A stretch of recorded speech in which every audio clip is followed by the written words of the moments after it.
मी जेव्हा नवीन लग्न करून ह्या घरी आले होते ना, तेव्हा आहे ना मला भाकरी काही जमत नव्हत्या आणि मला फर्स्टली भाकरी वगैरेच बनवायला लावल्या होत्या.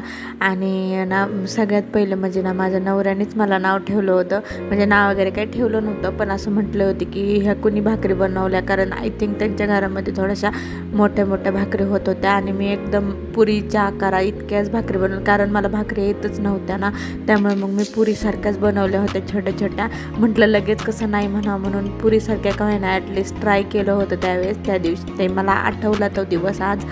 आणि मला आता म्हणजे आता कशा जमतात आणि तेव्हा कशा जमत होत्या ना, हेच मला म्हणजे कंपॅरिझन करत होते मी. आणि म्हटलं चला तुमच्याशी शेअर करावं. आज भगरीची भाकरी केली होती मी.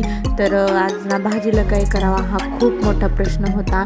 आणि मग मी काय केलं तुम्हाला सांगते. तर मिरची ना कट करून घेतली होती आणि त्यानंतर ना शेंगदाणे मस्तपैकी म्हणजे थोडेसे आबडधोबडच कुटून घेतले आणि लगेचच भाकर भाजून झाली होती. मग लगेच तव्यामध्ये तेल घातलं, शेंगदाणे तेल, आणि ना ते मिरचीचं जे कट केलेले होते तुकडे ते फ्राय करून घेतले एकदम थोडेसे एकदम क्रंची होईपर्यंत. त्यानंतर शेंगदाण्याचं कूट आणि थोडेसे लाल मिरची पावडर आणि थोडंसं मीठ टाकलं, कारण काही सुचत नव्हतं म्हणून हे केलं मी. आणि भाकरी आणि घेतलं खायला. म्हटलं कसं झालं काही कळत नव्हतं, पण खाऊन बघितलं तर इतकं टेस्टी झालं होतं. आणि यांच्यासाठी बनवली होती टोमॅटोची चटणी. कसा वाटतं माझा ब्लॉग नक्कीच